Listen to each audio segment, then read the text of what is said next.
اس دن سے جس دن اللہ کے سامنے کھڑے ہونے ہوگے۔ عیسیٰ علیہ السلام کا تانا اگر گلا آ گیا نبی کو تو کدھر جاؤ گے؟ سچ کے ساتھی بنو، سچ کے ساتھی بنو، سچ کے ساتھی بنو۔ ٹیکس دینا پڑے دو، دنو، تم پہ خرچ ہوتا ہے۔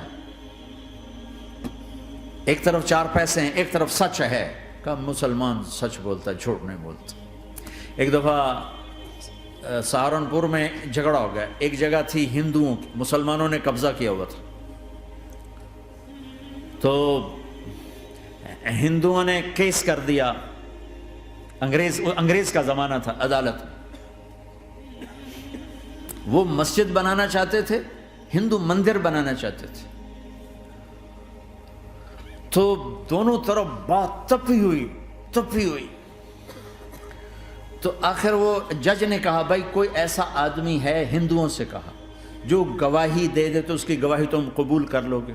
اور مسلمانوں سے بھی پوچھا تو ہندوؤں نے کہا جی ہاں، مفتی مظفر حسین صاحب اگر گواہی دے دیں کہ زمین مسلمانوں کی ہے تو ہم دے دیں گے۔ تو مسلمان بڑے خوش ہو گئے، مفتی مظفر تو آخر مسلمان ہے تو ہمارے حق میں گواہی دے گا، تھا ان کا قبضہ ناجائز۔ تو جب وہ عدالت میں تشریف لائے، مسلمان بڑے اطمینان کا، ہن جناب ساڑھے حق وچ فیصلہ ہونا ہے، چونکہ آج کل صرف سچ کو کون دیکھتا ہے۔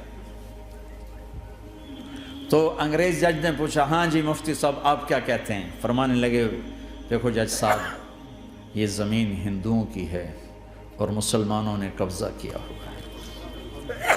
تو مسلمانوں نے گالیاں نکالنی شروع، وہ یہودیوں والا بن گیا نا، گالیاں نکالنی شروع کر دو۔ تو انگریز جج نے کہا آج مسلمان ہار گئے اور اسلام جیت گیا۔ آج مسلمان ہار گئے اور اسلام جیت گیا۔ اپنی ہار مان کے اسلام کو جتاتا، سچ بول کے اسلام کو جتاتا۔ جھوٹ کے ساتھی نہ بنو، سچ کے ساتھی۔ جھوٹ کے کاغذ بنا کر کوئی بینیفٹ حاصل نہ کرو۔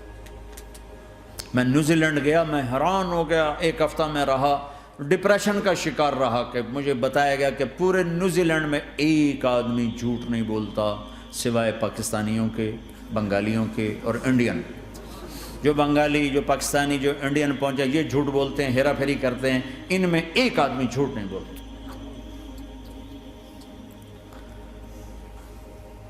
سچ تو ایک عالمی صفت ہے، جو اللہ کو نہیں مانتا وہ بھی کہتا سچ